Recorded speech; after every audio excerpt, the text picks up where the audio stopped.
Hello and welcome to Truth Xpose TV. I'm Aldwyn Altuney, your host today, and I am with Ethan Gutmann today. He's a UK-based award-winning China analyst and investigative journalist. He's also a writer. He's written a book called The Slaughter, which is on Amazon at the moment. It took him 7 years to write that. And he is one of the key researchers of a new report called Bloody Harvest, The Slaughter and Update. So what we're going to be talking about today is organ harvesting in China.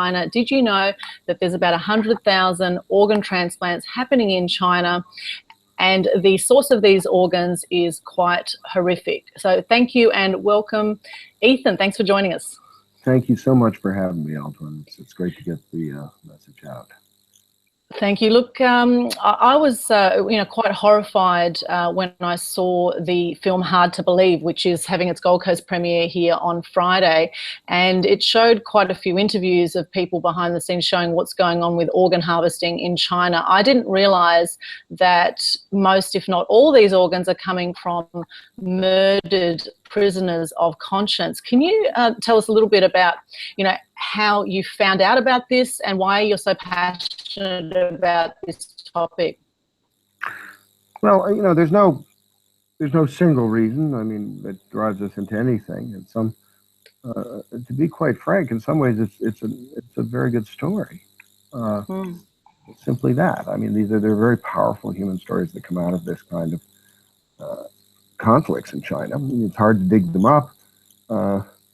Another aspect is I'm just very stubborn. I hate when somebody sort of says, well, you can't write a book on that. There's no market for that sort of book on. People really don't care that much about what happens in China. And the sort of Western assumption is the life is cheap over there anyway. So there's no real market for this. I don't accept that, I mean, and maybe, I don't accept that. I felt like, no, this is serious stuff, and we should be able to publish on it and get good peer-reviewed books. My book was published by Prometheus, which is a subset of Random House, it's a top-flight publisher, and I felt that's appropriate. But I think the real essence of your question gets to how did we discover this? And one of the things that happens, I work with people. I'm less interested in numbers and documents, and always more interested in going out and talking to the witnesses themselves, people who defected, people who were in refugee camp, and over time, you not only find out things that they don't know about themselves. In other words, one of the cases very often, very in the beginning, and I think you saw that film. There's this woman, and she's sort of describing her experiences, and she's beaten and tortured, and all these terrible things happen to her. And I'm listening, and this is a like 5-hour interview. And at some point, she sort of says, "Yeah, and then they gave me this physical exam, and then when I started asking about the physical exam, I discovered it wasn't a real exam. It was just an attempt to establish the health of her corneas and her liver and her kidneys, maybe her heart. But the cornea test was so clear. I mean, there's a shining light in her eyes, and there's no peripheral vision test and no focus test of any kind, because these are tissues, and we can sell these tissues. Can't sell the brain, can't sell the eyeballs. We can sell the tissues. So that was a moment where I started to say, well, gee, maybe these sort of rumors that are around here, well, they were a little more than rumors at that time, were real. And when you hear that story again and again from completely different people who have no contact with the media, are not spinners, I mean, they're Uighurs and Tibetans and house Christians, you start hearing the same story expressed in completely different languages, and you start saying, well, there's really something here. And that feeling, then you get another feeling, which is a feeling of some guilt and responsibility that people have gone to some risk to tell you their story. Often they're risking their families back in China to do this. And you have a responsibility not to leave their stories on the cutting room floor. And this has been happening for a very long time. It seems like the hard to believe a documentary interviewed a former doctor in China who shared a story about how he was told to go to an area after a gunshot had happened in the prison, and that he was asked to bring his nurses along, and this guy that was shot was actually still alive because they shot him on the right side of his body rather than, so as not to affect the heart. And then he was told to operate and take the organs out. And, the guilt of this man, this Chinese man who shared this story, who's now living in the UK, 20 years later, has now been exposed in this hard to believe documentary.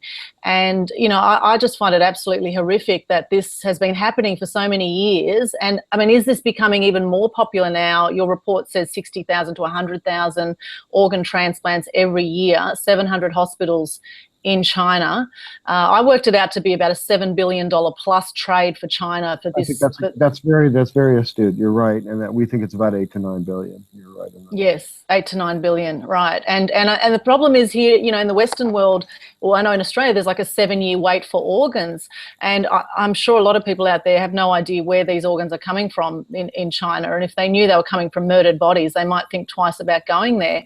So it's pretty scary that this has been happening for so long. So what can we do here in the Western world or anywhere in the world? I mean, this is a massive human rights issue.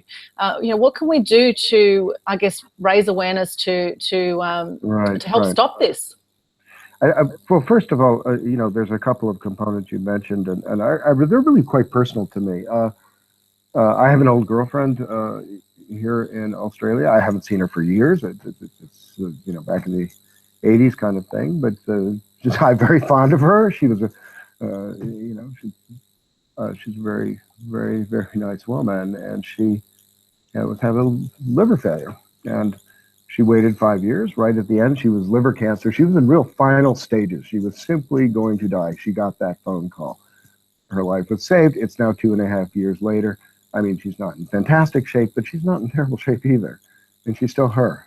And that's a miracle. Okay, so I really understand, and my parents died over the last 5 years, and I know how wrenching these choices can be.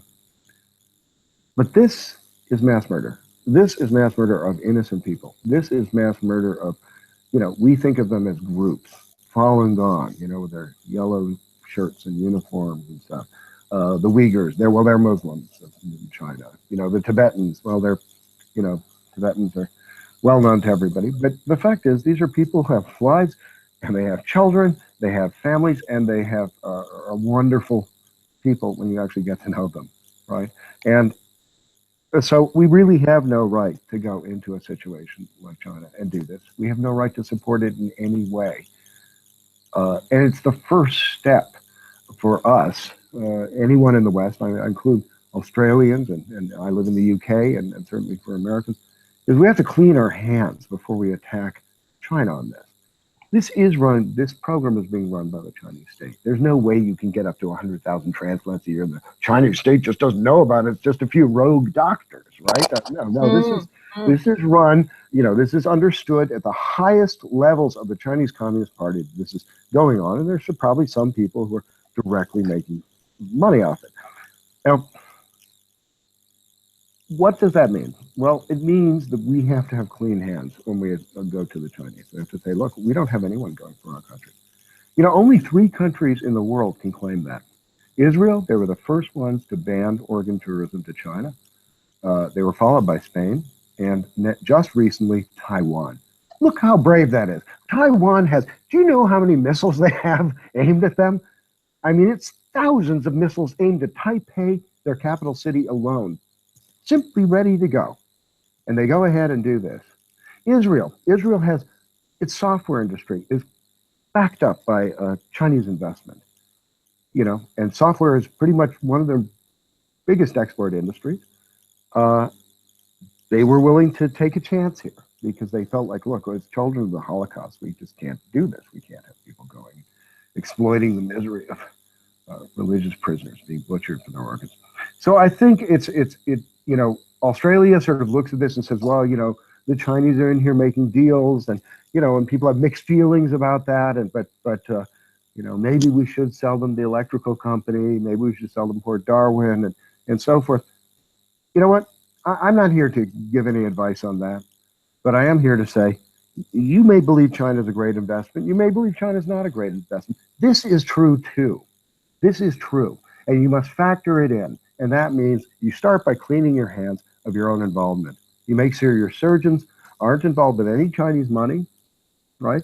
That they're not involved with Chinese hospitals. They're not taking any, they shouldn't even really be having banquets with these people, okay?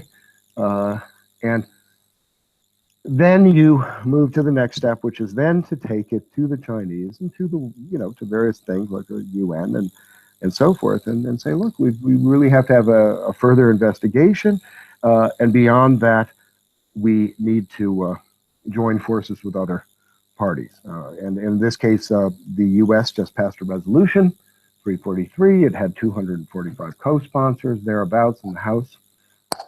It basically says we believe this is happening. There are persistent, incredible reports of this, and we condemn it. European Union passed something similar, and Australia, to some extent, has fallen a little bit behind recently. It's funny because a couple of years ago, you guys were ahead. I was here, and there was more consciousness about this. What can you do? The most important thing, the most important stakeholders in this whole thing are doctors. Transplant surgeons. And you know what? Surgeons of all kinds talk to each other. It's about the medical community. So before I'd even say, oh, talk to your prime minister or sign a petition, I'd say, talk to your doctor. Just speak. If you're somebody listening to this anyway, speak to your doctor, your personal, whoever it is. I don't care if it's they just treat your tennis elbow. Mention it to them, because it's essential for the medical community to come to grips with this. And it's very hard for them to do so because they're not experienced with China. It's not their expertise. So they don't like to be the policeman of their patients, and I understand that. But they have to be in some cases.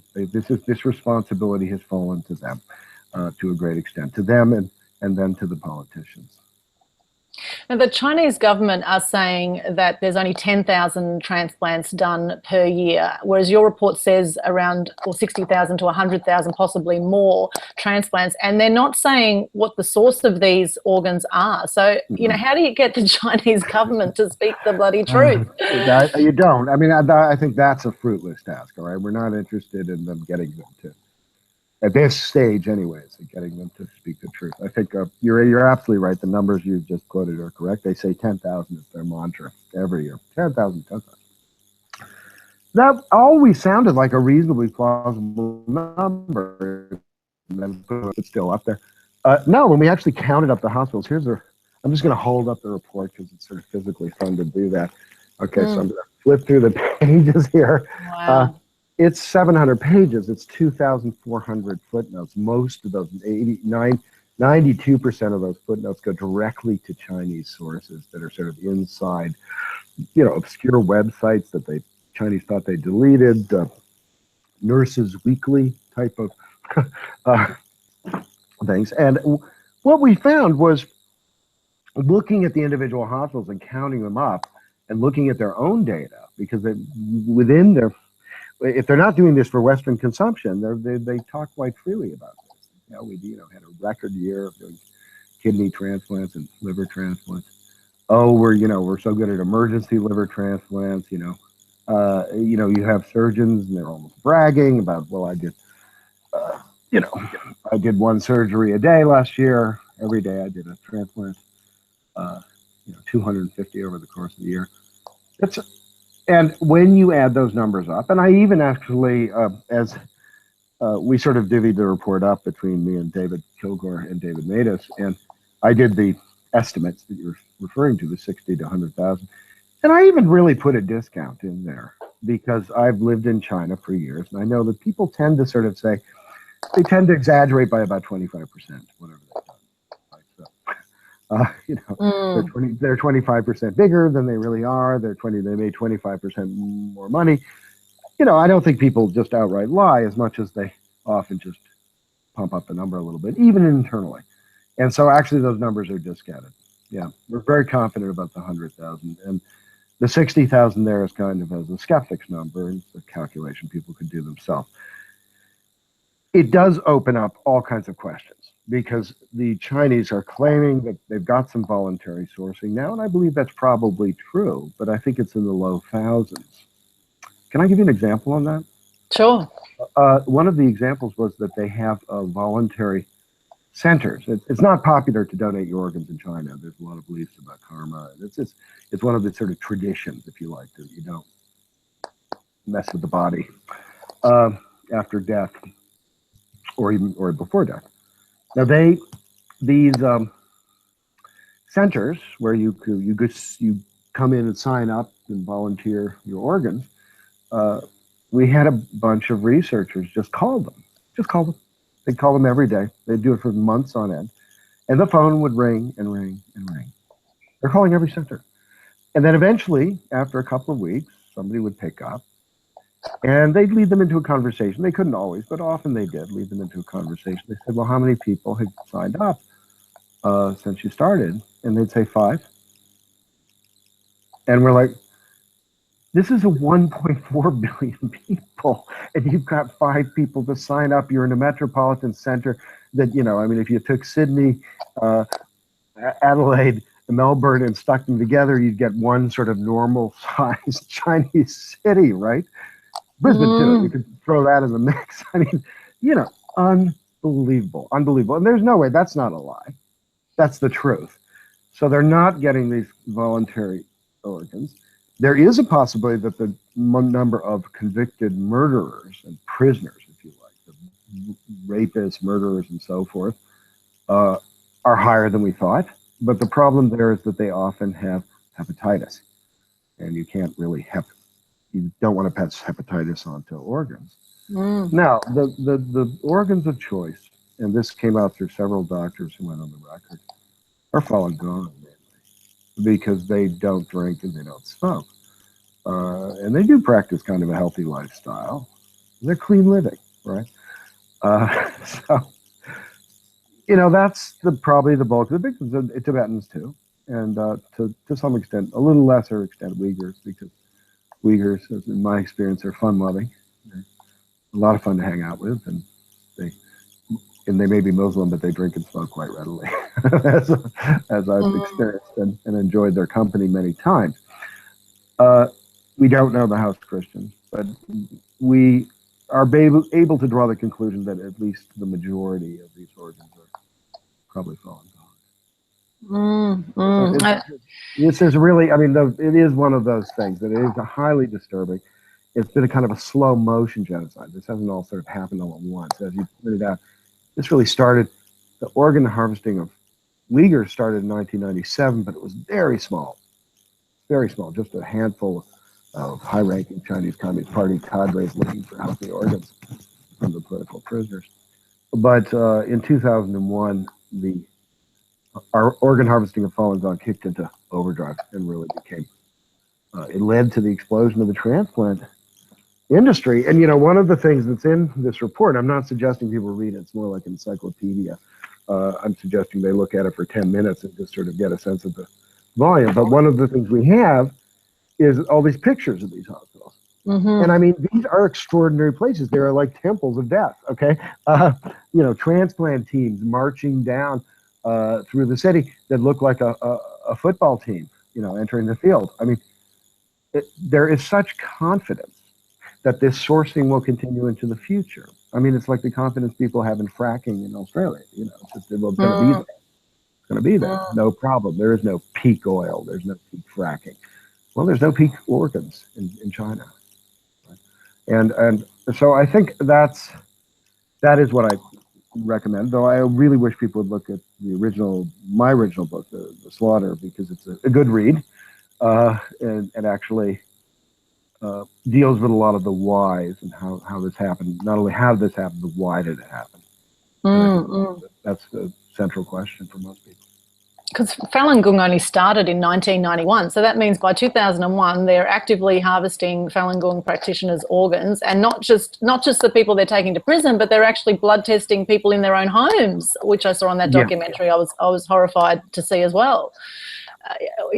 People must be absolutely up in arms about this, you would think, but they're too scared to speak up. And I think of even that doctor that is now living in the UK, the former Chinese doctor who was operating, surely he would be scared for his life even in the UK. You'd think they would, come after him in the UK and hunt him down for speaking up about this, you would think. What is the implications for people in China who do speak up about this? Well, I think that's one of the problems. He's a Uighur, first of all, so he maybe has a little bit of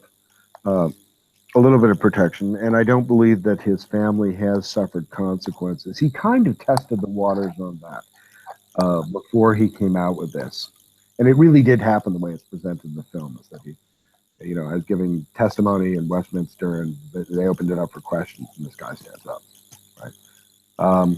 And I'll always remember it, and I'm sort of, he stood up and explained the story, and I sort of said, can I ask you all the questions? Because I'm not really interested in answering anything here. I just want to ask you things.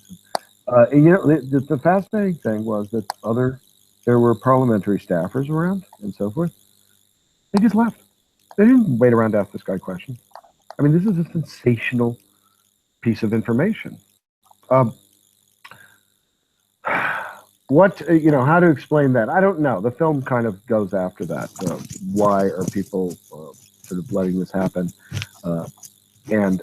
But you're right. I mean, the risk is tremendous. Just anyone who comes forward, they have to gauge that and how much they're willing to take a risk. For somehow with Falun Gong, of course, I mean, they've already sort of lost everything. So the incentive is to just go on camera, or go on, talk to me, interview, whatever. For others, it is more complex, and that's particularly true even for Western doctors. I mean, for example, in Taiwan, Dr. Ko Wen-je, he's currently the mayor of Taipei, gave me an interview that only happens in the movies, where he kind of was very hostile to me. He sort of was saying some very nasty stuff, such as, like, you stupid white guy, what are you doing in my office? And then when I brought up what this was really about, he kind of collapsed in a way and sort of said, yeah, it's all true. It's all true. And explained how he had been in China and as a surgeon, he's a surgeon, and he'd been basically offered for, on behalf of his clinic, he'd been offered Falun Gong organs. And they said, it's all going to be Falun Gong. And you don't have to worry, because these people, they don't drink and they don't smoke and they practice. It's very healthy, Qigong. And, he ran away from that during the campaign when his opponents sort of came after him and said, aha, you're an organ broker. He distanced himself from that account. But, and I kind of didn't say anything during that period, even though it was all over the news. But the fact was, I had email with him through email. That's the kind of thing that happens. But even with a guy I respect like that, there's a tendency to distance yourself from this tragedy, to not want to accept that you heard something, you saw something that's valuable. So I think Enver Tohti is a complete exception, because he really just came out and just did this. And I think the guilt was just too much for him. I mean, he's not like Dr. Ko Wen-je, who just heard about Falun Gong organs being sold and really didn't even know what to do with the information. It was 2005. Nothing had come out about this then at that time. Enver Tohti had done this with his own hands. He has no idea whether this man was a political prisoner or a terrible criminal, or even if what criminal act the man was being accused of. And he says in the movie, which he actually never said to me, this man would have lived. He had survivable wounds. In other words, the man had been shot enough to send the body into shock. Yep. Send the body into shock, but not enough to kill him. And the shock works for the doctor because it prevents sort of involuntary squirming of the body. The body will contract and squirm, and it'll make even just removing kidneys and liver very difficult. But I think the key distinction here, finally, is that we're not talking about just sort of human exploitation. We're not talking about an Indian farmer who sells the kidney to improve the livelihood, his family's livelihood. We're not talking about sort of the kidney in the bathtub stories out there of sort of gangs and triads and so forth. Those things exist, and I'm sure they're human tragedy. But my feeling is that this is on such a different scale, and it is so comprehensive, you know, and it's as if you're comparing a serial killer to the Holocaust. Well, a serial killer can be really terrible. He can kill maybe 100 people even before he dies. But it's nothing compared to what happens when a state becomes a serial killer. And this is the case we're looking at here with China. And we can't even, we're having a hard time, I think even I have a hard time, sort of putting that together with the picture we have of, in some ways, a socially somewhat advanced society, right? Which has certainly made some strides. As we see, the propaganda is very intense over there. So the nationalism is ridiculous, and and all that. You wouldn't say the social discourse is at an advanced level. Not like here in Australia. It's not really a free country in any way. But people have are a lot more sophisticated. They're worried about something other than where their next bowl of rice is coming from. So I think we do look at that and say there's been these advances, and yet we have this, and yet we have this. Right? That's one for people to think about. I think people will like my book because I don't try to analyze it that way. I don't try to say what China is. I want people to reach their own conclusions. I don't want to define China for them. I don't even want to define Falun Gong or any of those issues. I want people to reach their own conclusions based on the actions of people, not on the rhetoric, looking at what people do. So, and I think that's key. We have to. It's very important that we, as researchers, stay away from propaganda. That we don't become shills for any group.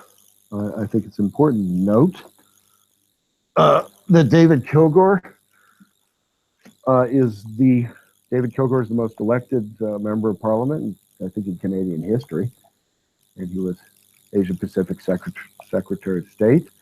David Matas is a highly respected human rights lawyer, globally respected in Canada, and David Matas is a practicing Jew. David Kilgour and his wife are David Matas is single, and David Kilgour and his wife are Presbyterian.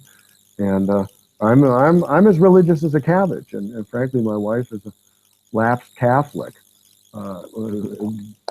atheist. Okay, so none of us are married to Falun Gong.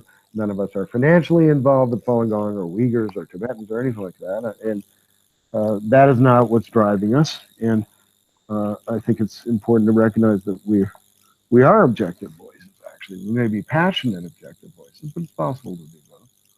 As you say, it is a mass slaughter, and I don't see what the issue is. I've done Falun Gong here on the Gold Coast. They have free sessions on a Sunday here at Broadbeach and Service Paradise, and I actually loved it. I found it very peaceful. It's a bit like Tai Chi or Qigong, or it's kind of like a cross between a few different things, and I found it really, really good. I actually loved it, and I really don't see what the issue is. But of course, the Chinese government didn't like the fact so many people were into it, and 100 million people in no time whatsoever were practicing this, and of course it challenges the communist ideal of everyone should toe the party line and everyone should follow them, and so anyone who's seen as outcasts or doing something different that could challenge them, they want to shut them up and imprison them, and they're getting away with this. And if we can stop the trade from happening, if we can stop people from seeking organs over there, that would be a great start. So I wonder how many people in the world, what percentage of people would be seeking organs from China, and what percentage would actually know that they're coming from murdered people? Well, we don't have very good figures on that. There have been attempts to do that, to sort of come up with figures, but they tend to be pretty anecdotal. I mean, even there was an article a couple of days ago in the Australian press. I don't even feel like, and I'm not sure I remember which paper, but it was, when you looked at it, it was really very anecdotal. It wasn't hard numbers at all. It was sort of like, well, tidbits of this and that.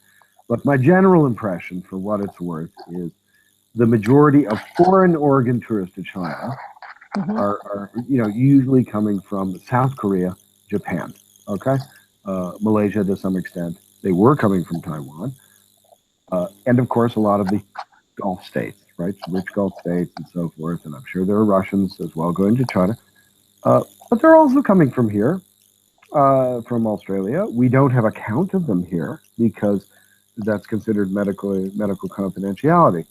I think that is a huge error on the part of the doctors or the medical establishment here to sort of see this as medically confidential. I don't see why it is, really. I mean, it's a bit like if well, I'll give you an American example. If I come in with a gunshot wound, which we do, that happens a lot in America, and I say, well, I was cleaning my gun. They're like, well, that's really nice. We're going to treat you. We're calling the police. You have some questions to answer.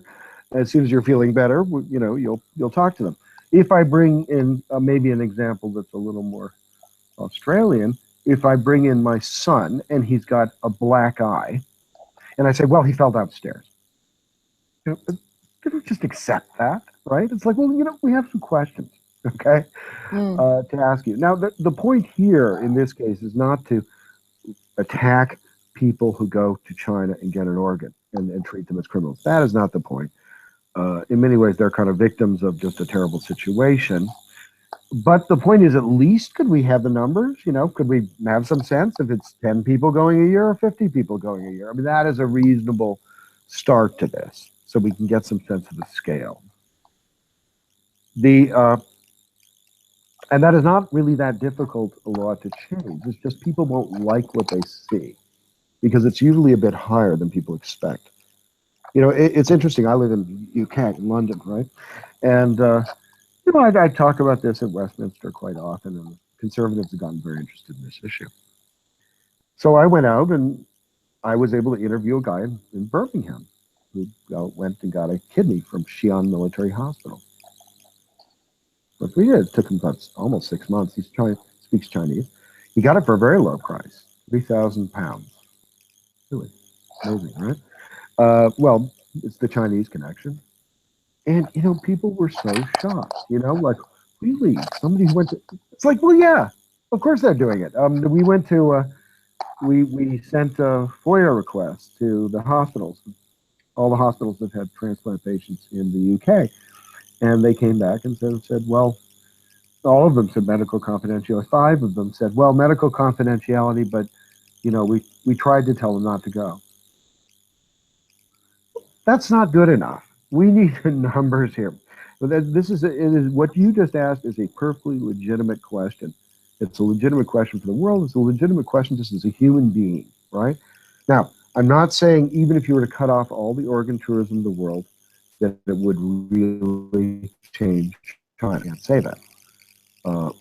We can say that it could possibly lower what they're doing. I mean, a foreign organ tourist tends to pay about 10 times more than a Chinese person. There are plenty of Chinese people who need organs. There are about 300,000 on the wait list. At any given time, that's sort of a Chinese number. I think it's just ballpark, but it gives you a sense of the pent-up demand there.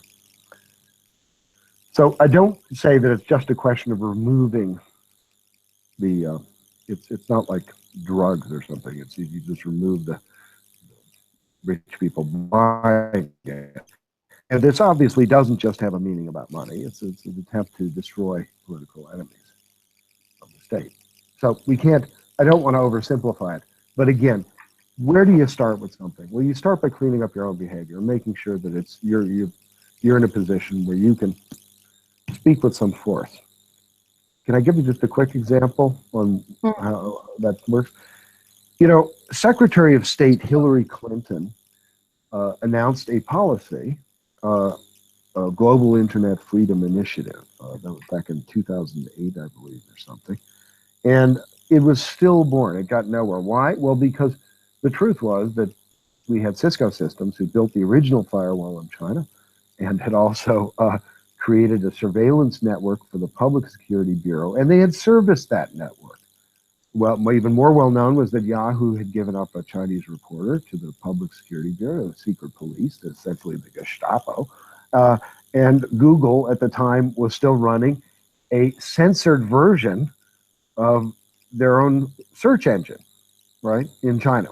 So if you pulled up Tiananmen Square, and even if you pulled up Tiananmen Square in tank, you didn't get the tank man, you didn't get the guy standing in front of the tank, you got some people waving on National Day, this kind of thing. And for that reason, that was before Snowden and the Assange and all that, which really killed it. But, it just made it impossible. How are you going to push a policy like that when you're so hypocritical, or when you can be accused of such hypocrisy?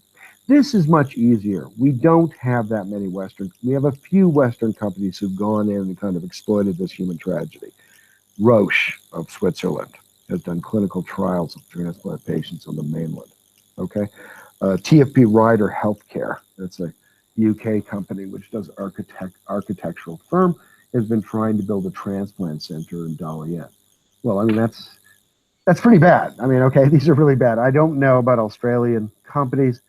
I think it's a great subject for an enterprising reporter here, a local reporter who could really get in on that. But I haven't heard of major Australian initiatives in this area. So I think your hands may be almost clean, okay? But that's the point, is that we work in tandem, we work together, we work internationally, and we work with clean hands. That is got to be the policy to move this along. And the truth is that does take a society-wide movement. I don't mean it takes banners and people all marching down the street together, but it does take people talking among themselves and talking to their doctors and talking to anybody who's influential in this area, journalists and also politicians. I think awareness is half the issue. Now, there was a story recently in Adelaide Now, actually, where a transplant surgeon wanted Australians who travel overseas for an illegal transplant charged on their return. Now, what do you think of that story? It's just come out in Australian press. Charging people on their return with these organs. What do you think of that? Is that going to really make much difference? Charging them on return. I'm not sure I'm following you. Could you explain that, please? So what they're saying, this transplant surgeon is saying Australians who travel overseas for an illegal organ transplant, he wants them to be charged on their return to Australia. He wants them fined. He wants them to either be fined. I think this was Jeremy Chapman. I was delighted to see that, because for one simple reason, which is Jeremy Chapman has been a big detractor of our work. He was the former head of the Transplantation Society. And he's been very involved in trying to change China on this, which I appreciate. I think that's fantastic. The problem is, like a lot of people who maybe doesn't know China that well, he comes in and sort of feels like you have to be just so nice to your hosts. You can't say anything that might possibly upset them. And that meant that he sort of ended up almost being on their side. You go native, okay? Jeremy Chapman went a bit native. Now, I think I'm hoping, and this story, I paid very close attention to that, actually, that he may be coming around. I mean, the fact is, he was one of the original people, as I understand it, who was against organ tourism from Australia to China. And so I'm glad to see he's rediscovering his roots on this. This is an incredibly important issue, and that is really what we're asking for. The truth is, people can work together in different ways. If the Transplantation Society, that is the revered surgeons from Australia and across the world, want to go over to China and have fancy banquets and eat lots of duck wings to the point they could fly home to Sydney on their duck wings, that's fine, okay? Just go ahead and do it. And maybe you'll get somewhere, maybe you'll have some kind of impact. But at the same time, do not neglect the stick, okay? That's the carrot. Do not neglect the stick. The stick has to be shame. China must be shamed. These are terrible acts. This is human atrocities. Okay, it's not the Holocaust, but you know what? In terms of medical corruption, it's not far off. This is butchery, and they've had the most respected members of their own society doing it. So yes, we need to make that absolutely clear. If we don't speak in one perfect voice, that's okay. Harmonies sometimes diverge from each other, all right? But the point is we should all be working together and not fighting in any way. And so I was very pleased to see that from Jeremy Chapman. I'm glad you brought that up, and I hope I'll see much more like that coming out of that community, that they must signal, just the way anyone who's lived in China knows, you must signal impatience when you are negotiating, okay? You must, if Maybe you even want that fancy ski suit that fell off the back of the truck in the Beijing market, okay? But you better walk away first before you accept that price. That's a fact. And the walking away may not be a pleasant experience for either party. But you know what? Conflict is the way you get these things done in China. And in this case, they have a larger problem. There is a larger problem which will ultimately put us all at odds, which is the history of this thing. You know, we can't just walk away from the history and pretend this didn't happen. Suppose China tomorrow really, you know, they've already said that they've stopped organ harvesting prisoners. Of course, our report shows that's absolute nonsense. Okay, of course they are. And in fact, they were even telling their own people that they were continuing to harvest the organs of prisoners, and the New York Times reported that and pointed out this inconsistency. But we are at a stage where we, you know, at some point, we're going to need to know the full history of this thing, because that's what the human species demands. This is our most dangerous pitfall. It's not even, you know, it's not a giant meteor. It is our own ability to kill each other, kill ourselves and kill each other. And we have to look at this every time we descend into human genocide. We have to look at it very carefully. We have to examine it. We have to ask how it happened. I'm less interested in justice. I'm more interested in full understanding.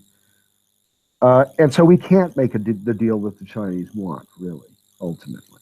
They ultimately want to make a deal to wipe out history and start fresh, right? We can't actually make that deal. And I'm sorry, if Jeremy Chapman, if you're listening, we can't make that deal.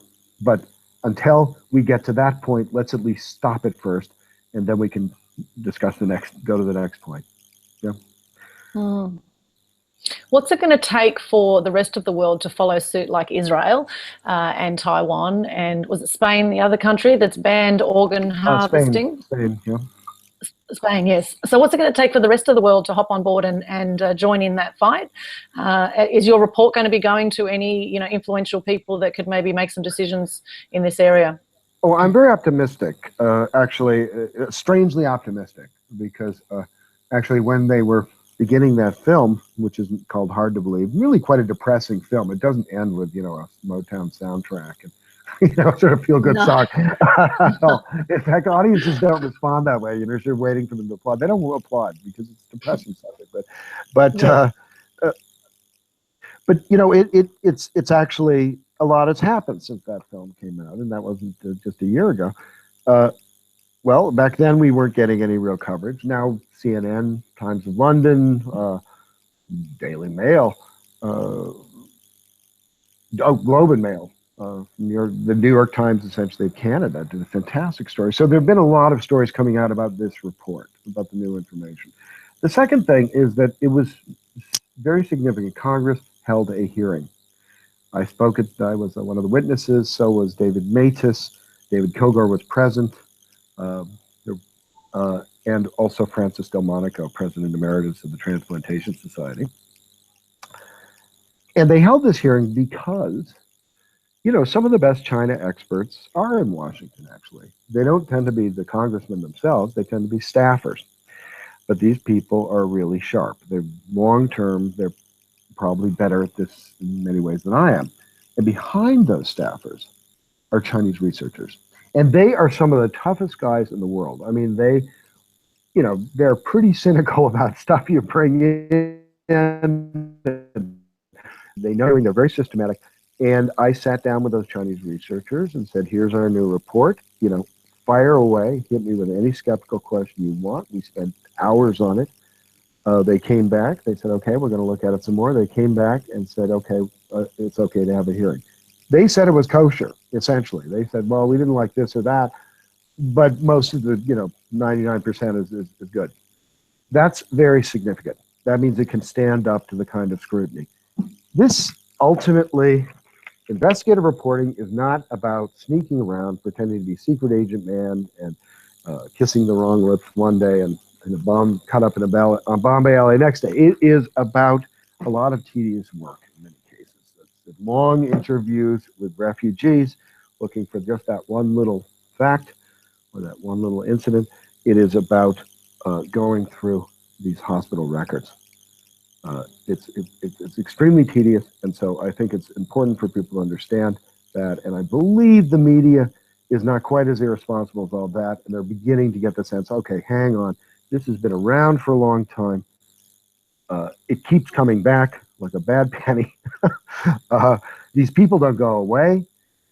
They'd be insane if they, years later, after David Kilgour and David Matus, they wrote their report, Bloody Harvest, in 2006. In 2014, I put out The Slaughter. Why would somebody do that, right? Unless they were insane. Why would you take a dry hole? And, no, it's not a dry hole. The information keeps flooding in. So I think that's very important, that sense of momentum. And I really do hope that United States will be the next one. But I'd sure like it to be Australia, too. I'd like it to happen together. The fact is, if Australia were to start changing its law, just that one law on the medical confidentiality issue, you know who would follow? Scotland would follow you immediately. They make their own health policy, and they're always looking for ways to differentiate themselves from Westminster, yes? So, basically, if Australia moved, that you are handing Edinburgh a loaded gun that they can point at Westminster, okay? Or at least in their view. And so I think it's important to recognize that Australia does have a special role here. And it's a wealthy country. It's a country that's heavily involved in China. And similar like Israel, it can make the point, we're not going to pay a big financial price. And you won't. Because the Chinese ultimately know this is really wrong. They really do. And they have not staked their reputation on this in the same way that they have with, the South China Sea. Yeah. So I think, now, yeah.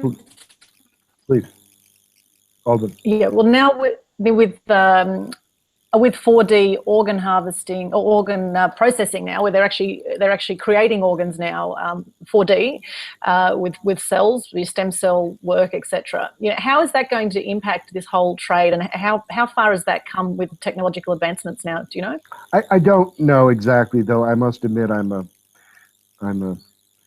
not always an optimist about human nature, but I am certainly an optimist about technology. And my belief has been from the beginning that in 10 to 15 years, this simply won't be an issue of this kind, because we will be printing these organs out. We'll be growing them or printing them out. I mean, we're really not that far away at this point. And I look forward to that, because I might even need one myself at that time. Yeah. If not sooner. Certainly the corneas are...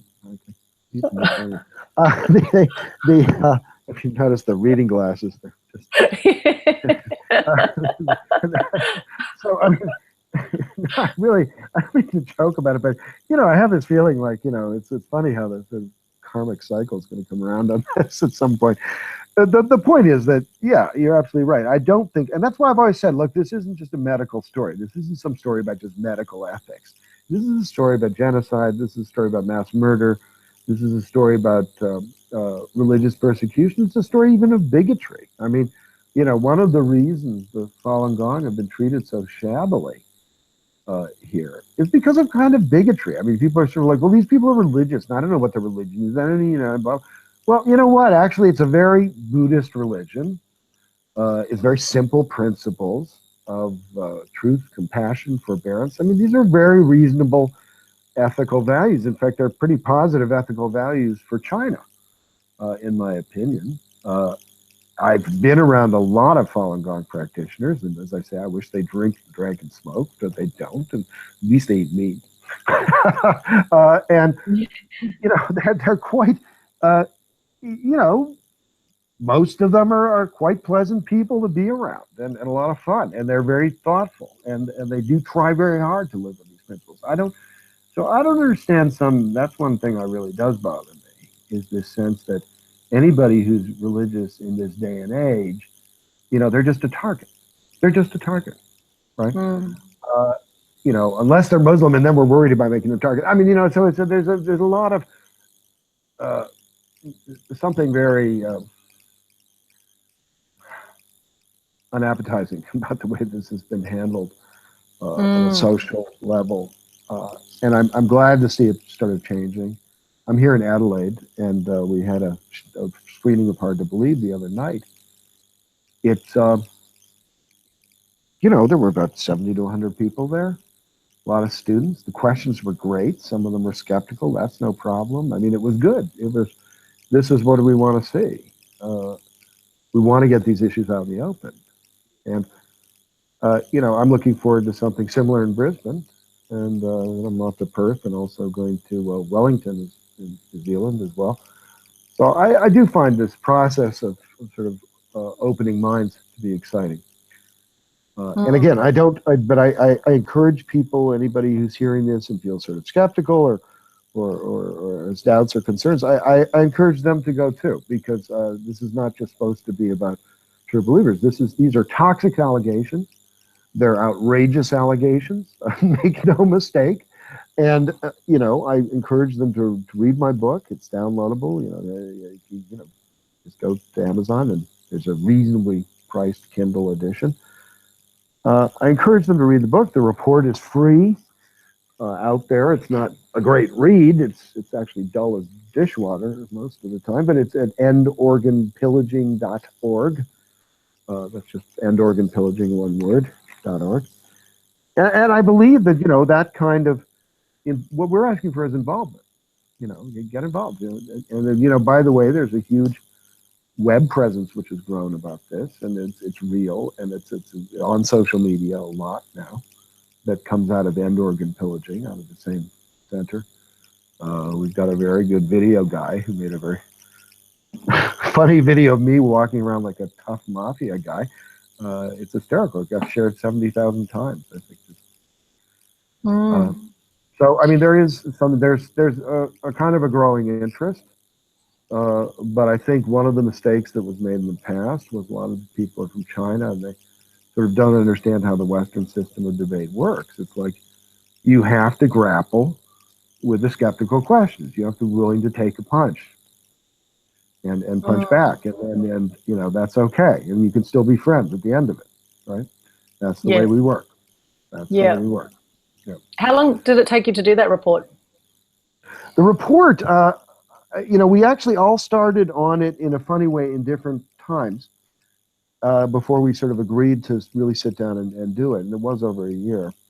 For me, it's almost a year and a half.